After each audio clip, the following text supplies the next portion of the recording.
வணக்கம் மக்களே. இன்றைக்கி நம்ம எதை பற்றி பேச போகிறோன்னா விஜய் பற்றி கூட்டணி, அந்த கூட்டணி, இந்த கூட்டணி, அது மாதிரிலாம் புரளி பண்ணிக்கிட்டு பொழப்புக்காக அலைஞ்சாங்கல்ல.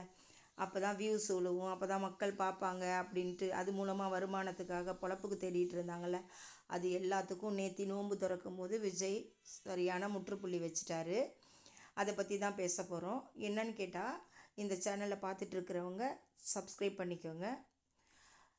இந்த நோன்பு திறக்கும் போது எல்லாம் முடிஞ்சோன்னே விஜய் அவர்கள் என்ன சொன்னாங்கன்னா, நீங்கள் என்ன நினச்சிட்டு இருக்கலாம், நான் வேறு வேறு கட்சியோட கூட்டணி வச்சுருக்கிறதா எல்லாம் சொல்கிறாங்க. அதெல்லாம் நீங்கள் நம்பாதீங்க. ஏன்னா இது முஸ்லீம்ஸ்களுக்கு ஈஸியாக போய் சேரும். அப்போ அவங்களுக்கு ஒரு பயம் வரும். இவங்க வேறு கட்சியோட கூட்டணி வச்சுருக்காரோ, யாருமே கூட்டணி இல்லைன்னு சொன்னோன்னே தானே நம்ம போய் அவங்களோட சேர்ந்தோம். இப்போ வேறு கட்சியோட கூட்டணி போட்டுட்டா நம்மளை மற்ற கட்சிங்க இப்போ திமுக, அதிமுக எல்லாருமே அது மாதிரி இருக்கும்போது இவங்களும் அது மாதிரி நம்மளை பண்ணிடுவாங்களோ அப்படின்னு சொல்லிட்டு சில பேர் பிஜேபிக்கு எதிராக ஆட்சி பண்ணுறேன்னு சொல்லிட்டு அவங்க ஆட்சிக்கு வந்த பிறகு தான் பிஜேபி அதிகமாகவே நுழைஞ்சிருக்கும். அதையும் நம்ம பார்த்துருக்குறோம்.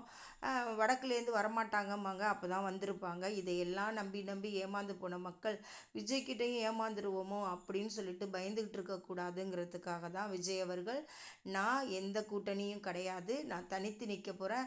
முதல்ல அதை புரிஞ்சுக்கணும். அவர் முதல்ல சொல்லும்போது ஆட்சியில் பங்கு, அதிகாரத்தில் பங்கு உண்டு, யார் கூட்டணி போட்டனாலும் சொன்னார் விஜய் அவர்கள். ஆனால் யாருமே வரல. அதுக்கு காரணம் என்னென்னா, கூட்டணி போடும்போது பணம் கொடுக்குறாங்க, அந்த பணத்தை விஜய் கொடுக்க மாட்டார். இதுதான் காரணம். நிறைய பணம் கொடுக்குற பக்கம் தான் போகிறாங்க. இதுலேருந்து நீங்கள் தெரிஞ்சிக்க வேண்டியது என்னன்னா, ஒவ்வொருத்தரும் கட்சி ஆரம்பிக்கிறதே பணத்துக்காக தான்.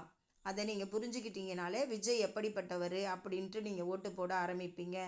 இது வரைக்கும் தமிழ்நாடு என்ன நிலமையில் இருந்ததுன்னு தெரியும். அதையே திரும்ப கொடுத்துட்டிங்கனாக்கா 5 வருஷத்துக்கு மாற்ற முடியாது. இதுலேருந்து நீங்கள் யாரையும் கேள்வி கேட்க முடியாது. நீங்கள் வாங்கிட்டு இருக்க எனாமம் வாங்கி வீட்டுக்குள்ளே வச்சுக்கிட்டு நாட்டில் நடக்கிற எந்த அராஜகத்துக்கும் நீங்கள் எந்த விதத்துலேயும் குரல் கொடுக்க முடியாது.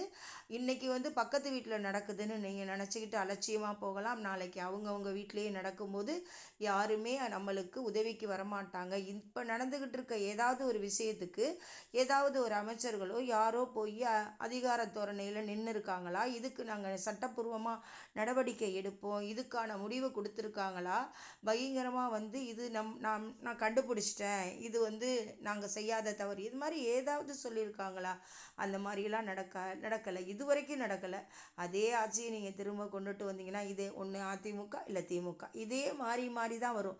இப்போ எதுக்காக இந்த மன அழுத்தத்தெல்லாம் விஜய்க்கு கொடுக்குறாங்கன்னா, அவங்க 2 பேர் மட்டுமே தமிழ்நாட்டை ஆண்டுட்டு இருந்தாங்க.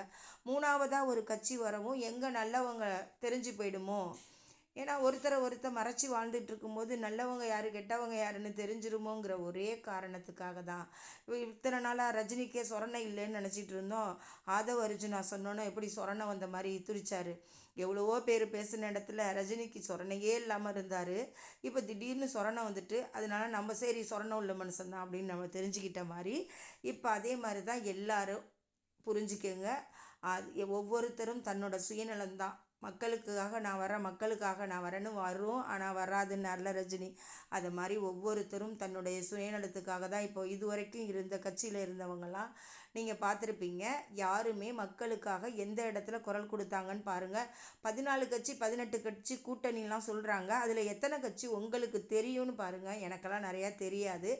அதே சமயம் இருக்கிற ஒரு 4-3 தெரிகிறதும் நம்மளுக்காக யாரும் குரல் கொடுத்ததா தெரியல. எனக்கு 4 கொடுக்குறியா, எனக்கு 8 கொடுக்குறியா, எனக்கு எவ்வளவு கொடுக்குற, அந்த பக்கம் போனால் எவ்வளோ கொடுப்பாங்க பணம், இந்த பக்கம் போனால் எவ்வளோ கொடுப்பாங்க பணம், அப்படிங்கிற ஒரு எண்ணத்தில் தான் எல்லாருமே கூட்டணி போடுறாங்களே தவிர உண்மையாகவே நான் மக்களுக்கு இதை பண்ணுறதுக்காக வந்திருக்கேன், அதனால உங்கள்கிட்ட நான் கூட்டணி போட்டிருக்கேன்னு யாருமே இது வரைக்கும் சொல்லலை.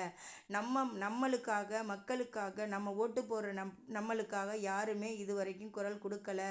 அவங்க வாழ்ந்துக்கிட்டு அமைதியாக பணத்தை வாங்கிட்டு ஓட்டிகிட்டு இருக்காங்க. இப்படிப்பட்டவங்களுக்கு நீங்கள் ஓட்டு போட்டு நாட்டை பணயம் வைக்கிறத விட நம்ம அடமானம் வச்ச மாதிரி தான். அதுக்கப்புறம் நீங்கள் வாங்கின எனாமை மட்டும்தான் நீங்கள் வீட்டில் வச்சுக்க முடியும். நீங்கள் தட்டி கேட்க முடியாது. யார் வீட்டில் எது வேணாலும் நடக்கலாம். அவர்கள் ராஜ்யம் ஆகிடும். அதனால் விஜய் அவர்கள், நான் யாரோடையும் கூட்டணி இல்லை, மக்களோட கூட்டணி, நான் தனித்து நிற்க போகிறேன், எது புரளி வந்தாலும் நம்பாதீங்க. தலைமையே வந்து வெளியில் சொல்லிட்ட பிறகு இதுக்கு பிறகு எந்த புரளி வந்தாலும் தயவு செய்து நம்பாதீங்க. விஜய் தனித்து நிற்க போகிறாரு. அவரை நம்ம வந்து ஜெயிக்க வைக்க வேண்டியது நம்மளோட கடமை. அவர் நம்மளுக்காக வந்திருக்காரு. அவருடைய முகத்திலேயே எத்தனை சோகங்கள் இருக்குன்னு உங்களுக்கெல்லாம் தெரியும். அவ்வளோ அவ்வளோ அழுத்தங்களை தாங்கி தான் அவர் வந்துக்கிட்டு இருக்காரு மக்களுக்காக. தனிச்சு அவர் நினச்சா இந்த கூப்பிடுறாங்க அவங்களோட கூட்டணி போட்டுட்டு போயிட்டே இருக்கலாம். ஏன் போடலைன்னு சொன்னால் அவர் தனிச்சு நின்று மக்களுக்காக வந்தோம், நம்ம கூட்டணி போட்டுட்டோன்னா அப்போ அவங்களோட நம்ம சேர்ந்த மாதிரி தானே. நம்ம வந்து லஞ்சம் வாங்க மாட்டோம், அராஜகத்தை எதிர்ப்போன்னு சொல்லிட்டு வந்துட்டு திருப்பி அவங்களோடய போனால் நம்மளுக்கு வந்து அந்த சொன்னதுக்கான வார்த்தைக்கான மதிப்பு இருக்காது. அது உண்மையாக இருக்காமல் பொய்யா மாறிடும். நம்மளை மக்கள் அப்புறம் நம்ப மாட்டாங்க. நம்ம உண்மையாக வந்திருக்கோம், அதனால் மக்களை நம்பி நிற்போம், எது நடக்குதோ அதை பார்த்துப்போம், இறைவன் மேல் பாரத்தை போடுவோம் அப்படிங்கிற ஒரே கண்ணோட்டத்தோட விஜய் வந்திருக்காங்க. தயவு செய்து நீங்கள் திரும்பவும் எந்த தவறுகளையும் செய்து விடாமல் அந்த விஜய்க்கு ஓட்டு போடுங்க. யாரையும் நம்பிடாதீங்க, எந்த பொருளையும் நம்பிடாதீங்க. நம்ம ஓட்டு விஜய்க்குன்னு சொல்லி நீங்கள் போடுறதுனால நம்ம நாடு நல்லா இருக்கும், பல மாற்றங்கள் வரும். 2 பேரோட ஆட்சியை பார்த்து நீங்கள் 3வதாக ஒரு ஆட்சியையும் பாருங்கள். அதுவும் சரியில்லை அப்படின்னு உங்களுக்கு தெரிஞ்சால் இன்னும் 5 வருஷம் இருக்குது. அதுக்கப்புறம் நம்ம யாரை தூக்கி போடணுன்னு நமக்கே தெரியும். நல்லா இருந்தால் அவங்கள வச்சுப்போம். அப்படி தான் நம்ம நடந்துகிட்ருப்போம். அதனால் நீங்கள் ஓட்டு போடுறத பார்த்து போடுங்க. தேவையில்லாத ஓட்டை போட்டுட்டு மறுபடியும் அவஸ்தைப்படக்கூடாது. இது வரைக்கும் நம்ம எல்லா ஆட்சிகளையும் பார்த்துட்டோம். இன்னும் விஜய் எப்படி ஆட்சி பண்ணுவார் கேட்டால் ஒரு சில இதில் சொல்கிறாங்க அவர் புதுசாக வந்தவர், அவருக்கு என்ன தெரியும்னு. நான் கேட்குறேன், எல்லாருமே புதுசாக வந்தவங்க தான், சினிமாவிலேருந்து வந்தவங்க அப்படின்னு சொல்கிறாங்க. புதுசாக நீங்கள் நினச்சி பாருங்கள். உதயநிதி அவர்கள் வந்து உங்களுக்கு ஸ்டாலின் பையனாக தெரியுமா அல்லதுனாக்கா உங்களுக்கு நடிகராக தெரியுமா? எனக்கு நடிகராக தான் ஃபஸ்ட்டு தெரியும். அவர் நடிக்கும்போது எல்லாருமே ஸ்டாலின் பையன் ஸ்டாலின் பண்ண. உண்மையாக அவர் நல்லா நடிப்பார், நான் பார்த்துருக்கேன். அவரோட நடிப்பை தான் முதல்ல நம்ம ரசித்தோம். விளையாட்டாக யதார்த்தமாக இருக்கிறது தான் பார்த்தோம். அதுக்கப்புறம் தான் இப்போ தான் ஆட்சியில் பார்க்குறோம். அதனால எல்லாருமே நடிகராக இருந்து வந்தவங்க தான். அவருக்கு என்ன அனுபவம் இருக்குது, வீட்டுக்குள்ளே என்ன அனுபவம் இருக்குதுன்னு நம்மளுக்கு தான் தெரியும். அதே மாதிரி இவர் வந்து அரசியலுக்கு வரலேங்கிறத விட அவர் 10 ஆண்டு காலத்துக்கு முன்னாடியிலேருந்து அவர் வந்து அரசியல் சம்பந்தமான எல்லா நிகழ்ச்சியும் அவர் கலந்துக்கிட்டு போராட்டங்களில் கலந்துக்கிட்டு அவரும் தொண்டர்களை வச்சுட்டு இருந்தவர் தான். அரசியல் சம்மந்தமாக படிச்சிருக்கலாம், வெளியில் வராமல் இருக்கலாம். அதெல்லாம் வந்து அவங்க அனுபவம் பூர்வமாக சொல்லுவாங்க. அதனால தயவு செய்து நீங்கள் எந்த சூழ்நிலையிலையும் ஓட்டை மாற்றி போட்டுறாதீங்க. விஜய் அவர்களுக்கு போட்டு ஒரு தடவை அவங்களுக்கும் நம்ம சான்ஸ் கொடுத்தாதான் நாட்டில் என்ன நடக்குதுன்னு தெரியும்.